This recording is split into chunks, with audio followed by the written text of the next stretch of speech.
Good morning mga kaibigan, mga kapatid. Konting paalala at saka morning devotion na rin natin. Sabi po ng Psalms 127 verses 1 and 2, except the Lord build the house, they labor in vain that build it. It is vain for you to rise up early, to sit up late, to eat the bread of sorrows, for so he giveth his beloved sleep. So itong passage na ito ay nagtuturo sa atin that working from early morning until late at night cannot guarantee success,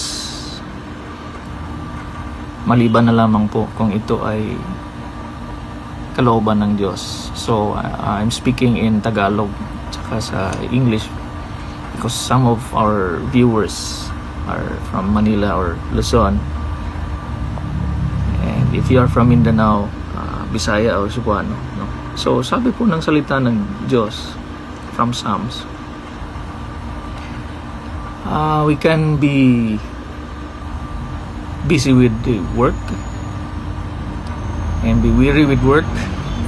Sometimes hindi na tayo natutulog, and accompanied by relentless labor, yung sobrang pagod. And then Ecclesiastes 2 chapter 2 verse 22 to 23, sabi nga po doon, for all his days are sorrows, and his travail grief. His heart taketh not rest in the night. So walang pahinga. So bisan sa ano to, paningkamot kahit anong gawin natin na pagsisikap. But unless the Lord will bless it, hindi rin mangyayari na magiging successful yung mga ginagawa natin sa buhay. Luke chapter 5 verse 5, mga disciples po ni Jesus said, Master, we have toiled all night and have taken nothing. So sila po yung nangisda. So, nevertheless, at thy word I will let down the net. So makikita po natin that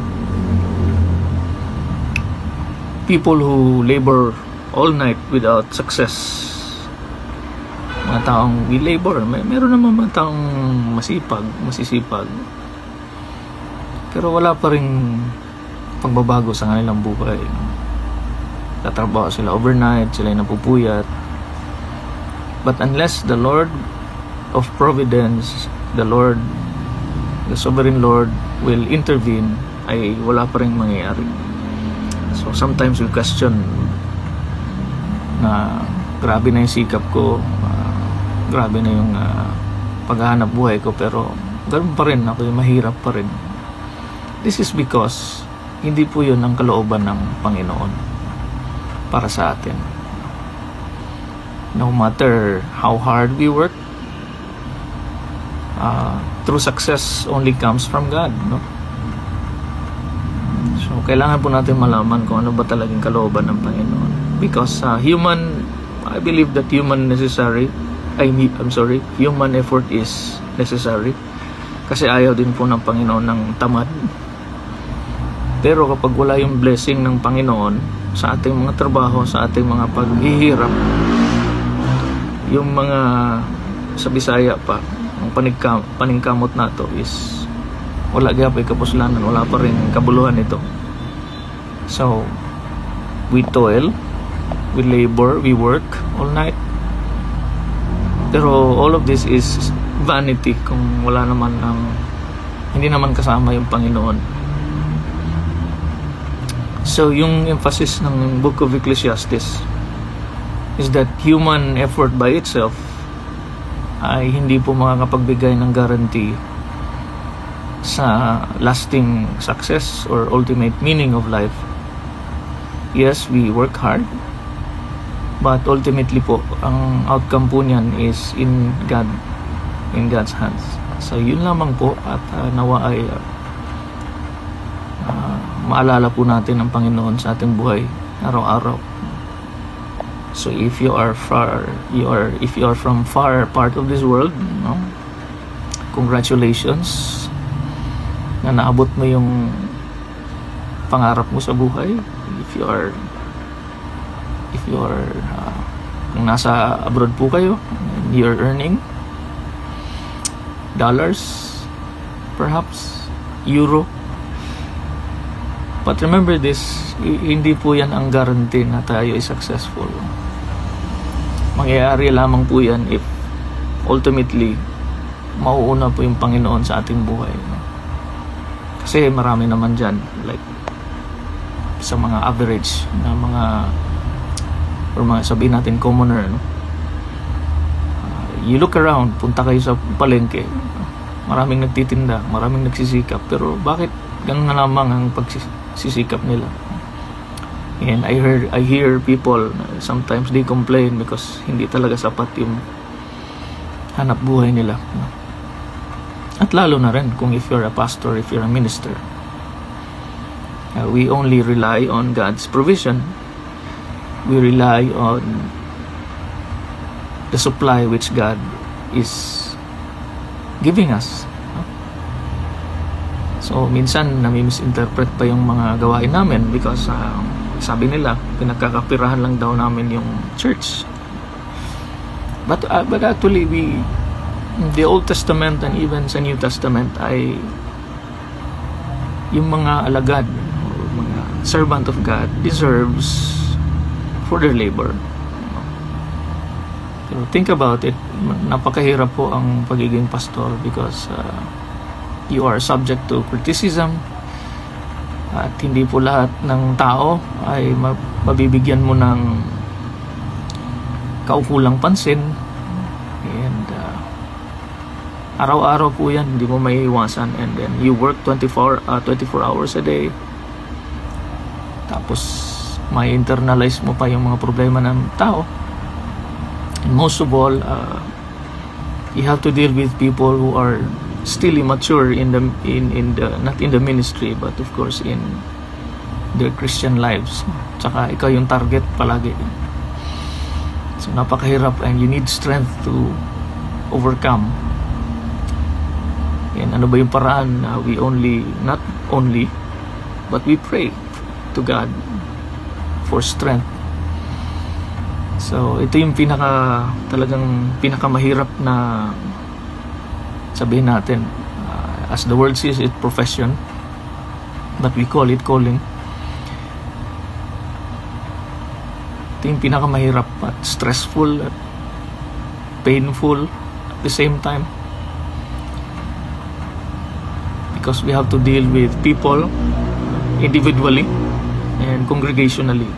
Napakahirap po maglilid ng isang community, lalo na po kung pangmaramihan tsaka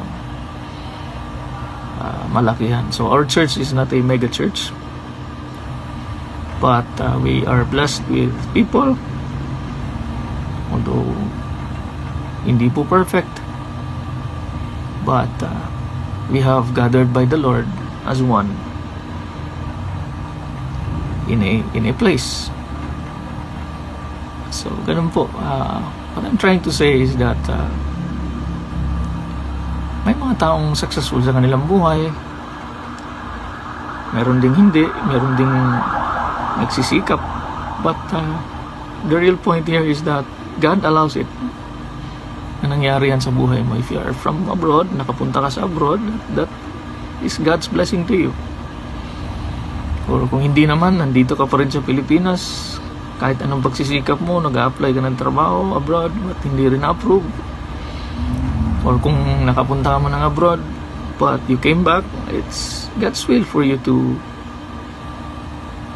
be there or be here. Kaya don't be depressed or frustrated, because yun po ang paraan ng Diyos sa iyong buhay. Meron ngang mga tao nagsisikap o nangangarap na makapunta abroad, but wala talaga. Or meron ding marami din, karamihan sa Filipino are doing what they can to survive, barely survive one day. So may narinig ako na nagtatrabaho sa isang lending. Sabi niya, magkano ba, tanong ko sa kanya, magkano ba yung kinikita mo sa isang araw? 500, pero pastor, you have to lie to get it. No? You see? So compromise po yung spiritual life niya. Kaya tumigil siya sa ganung paraan. So if you are a man, if you're a person who is struggling, barely struggling in one day, tapos you're envying yung ibang tao na successful, may sasakyan, may bahay, o di kaya may trabaho pero hindi natin alam, they are struggling too with their work, with their office mates, or ano man. So wag na po tayo mag-desire ng mga bagay na hindi naman kalooban ng Diyos. Sadyang talagang napakahirap lang ng buhay because knowing that the world is depraved. Genesis 3, alam po natin na yung buhay ng tao talaga ay ganun po dahil nagkasala po ang sangkatauhan. So that's the result of sin. So yun po ang sigurong pwede kong ma-share sa inyo sa umagang ito. And I hope you would take time to really think about this and reflect on this, reflect on God's Word.